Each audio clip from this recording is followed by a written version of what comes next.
G'day all, I am going to show you all how to remove this garnish to replace the boot button on a VE Holden Commodore.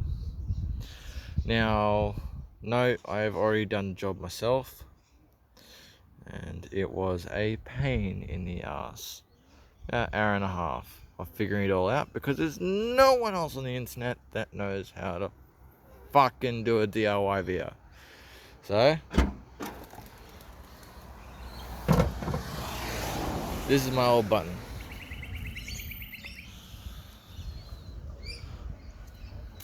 It's absolute shit.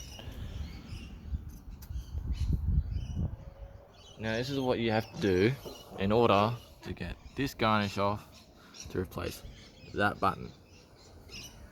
You need to take the rear cover off, which is simple as two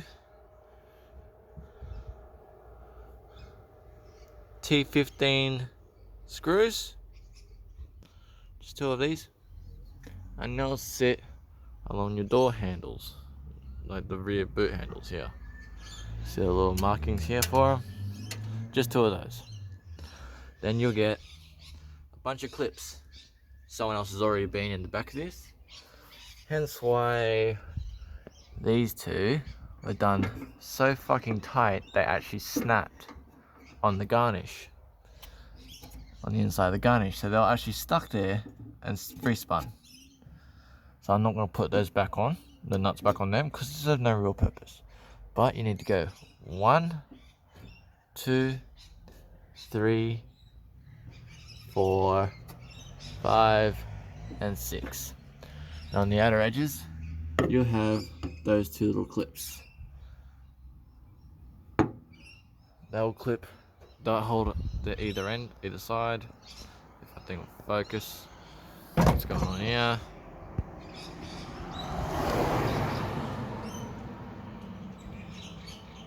There we go. So they'll hold either corner of the garnish on, in which case you'll be able to access all your wiring and stuff. Now I do suggest, if you do have a wagon and you are looking for a new button because yours is screwed, don't buy one without the review camera. That was by far the biggest pain in the ass of this whole job. What I ended up doing is, there's a little grommet that sits right there.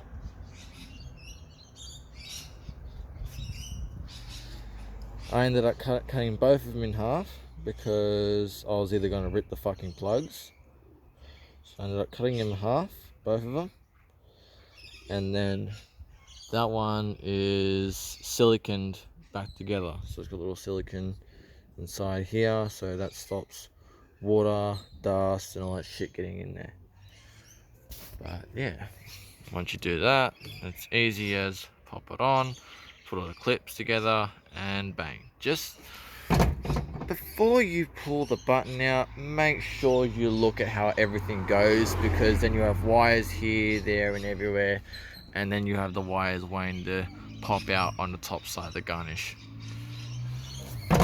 Hopefully this video helps for everyone that's going to do this job, because by mighty oh Christ, I hope I don't have to do it again anytime soon, unless of course I'm changing the garnish to a black one, which I'm actually thinking about doing. Anyway, just make sure you go to these TTs, as well as you'll definitely need an E6. You will definitely need that, because you'll see on the end of those screws, yeah, right there and there, those are actually what bolt the handle, or for the mount for the actual button, to the garnish. So if you don't have an E6, or a TT15, you're pretty much screwed for this job. You need those two. Those are a must. You cannot do it without them. Alright. Good luck, have fun, and yeah.